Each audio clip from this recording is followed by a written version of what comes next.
If it's a mismanaged facility and they can't provide like the P&L and the balance sheet, they should be able to provide tax returns. So a severely mismanaged facility is where they're not providing anything. They're not providing tax returns or a P&L and a balance sheet.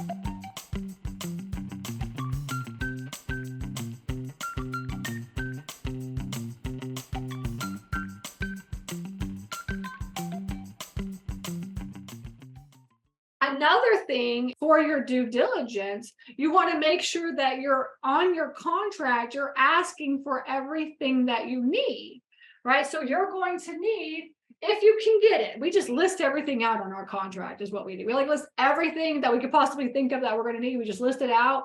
And then the owners will come back and tell you, I can provide that or I can't provide that. So for instance, we're closing on a one in Florida. And the owner was just like, no, I can't provide you like any of this stuff. I don't have that, So then we just like, took it out of the contract, just whatever they negotiate with is what, it's all negotiations. So you want to ask for tax returns.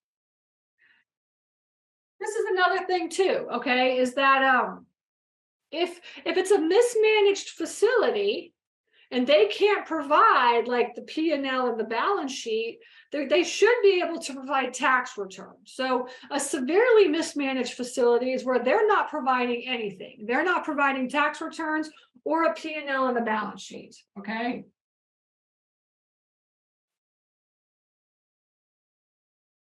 If they can't provide any of those, then this is considered like severely mismanaged, and most likely you're either going to have to get it owner financed or you're going to have to pay cash for it. Okay, a bank is not going to finance anything that you don't get this from. If they can only provide one or the other, then typically the banks can work with that. If they can provide, like for me, like I don't want to provide my tax returns when I'm selling my properties because like I have a ridiculous amount of property on my tax returns. Okay, so I basically am providing like 3 years of P&L and balance sheets. So 3 years. And this one is also 3 years, right? Sometimes they'll say 2 years, sometimes they'll say 3 years. They definitely don't just want 1 year. They want 2 to 3 years. We push for 3 years, and it's either and or, okay, for that. Depending on what type of, it's an income producing property and they want to sell it at the top of the market, they should be able to provide 3 years of tax returns and 3 years of P&L and balance sheet. If they don't want to sell at the top of the market, then they should be able to provide 3 years of each one of these, one or the other. Okay, and then you want to get this due diligence stuff, you want to get this within the first couple of days of closing on the contract. So you want to, or putting it under contract, is you say you can also write in your contract and you can say, due diligence doesn't start until I have all these documents in place. Or you could say due diligence starts, after day, 7 of the contract. And once we get the documents in or something, you just write that in, okay? And, so you could do that, or you don't have to do that. We don't put that in, because typically people are giving us, this stuff pretty quickly, but a lot of people want to put that in. So you can put that in if you want to. So then also, so P&L, balance sheet, tax, everybody always wants that. Rent roll. Rent roll is like really rent roll. So for instance, the facility that we have under contract in Florida that I pitched out, the lady didn't want to provide any tax returns, no P&L, no balance sheet. All she wants to provide is rent roll. And the rent roll is handwritten. She wrote it out. Like I think she put it on a spreadsheet or she wrote it out. But like she doesn't have anything. She doesn't have any software or anything, right? So like on all of like the first 10 facilities that I bought, I never got any of this. The only thing I got was like a handwritten rent roll. Okay, of this, so now if you have a software, they can just print this out. So the New York one that we're selling right now, the owner did not want to provide his P&L in his balance sheet, but he did go into ESS and he just pulled out his rent roll. He pulled out his occupancy. He pulled out his unit sizes. He also sent us his facility map.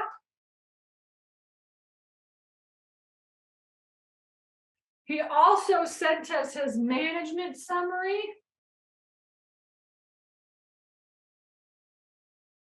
So your software can, if you have software or you're talking to the owner that has software, it can provide this.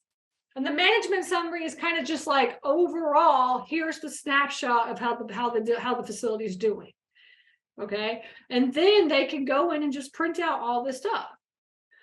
Okay. So rent roll, occupancy, unit sizes, facility map, management. So this is all software. If they have it, if they don't have it, like software, then you really just want to push for like some sort of a rent roll. Can you get and the unit sizes? Because what you want to do during your due diligence period is you want to be verifying the total square footage that they're telling you that they have. And the only way to verify that is to really look at their total unit sizes and to add it all up and look at what they have in their system or have them write it out. And then you go there and look and see if that's correct or not. Right. But so my point is that with storage investing in storage facilities, understanding and knowing your unit size and your total square footage, right, is like super important. Because if it's off at all by any amount of square footage or unit size, then essentially your analysis is not correct. The analysis is based off unit size and total square footage. So during your due diligence periods, one of the things that you're going to be doing is really verifying if the numbers that the owner tells you are true. And when we talk to the owner, like they'll tell us like, okay, I've got 25,000 square feet and I got 200 doors. And they'll say, and then I'm making, $180,000. Okay. And so we'll ask the owner, are you going to be able to prove that? How are you going to be able to prove those numbers to us? Are you going to have your tax return, your P&L, your balance sheet, your rent roll, your occupancy, unit sizes, facility? Are you going to be able to give me all this? So this is the list of what you're going to put onto the contract. But at the same time, when you talk to the owner, you're also going to be asking them, like, how are you going to be able to prove this? Like, I'm going to take your word for it right now. I'm going to run deal analysis. I could be done with deal analysis in just a day or two and send it to you. But the truth is like, if we get this under contract, I'm going to need proof of what you're telling me.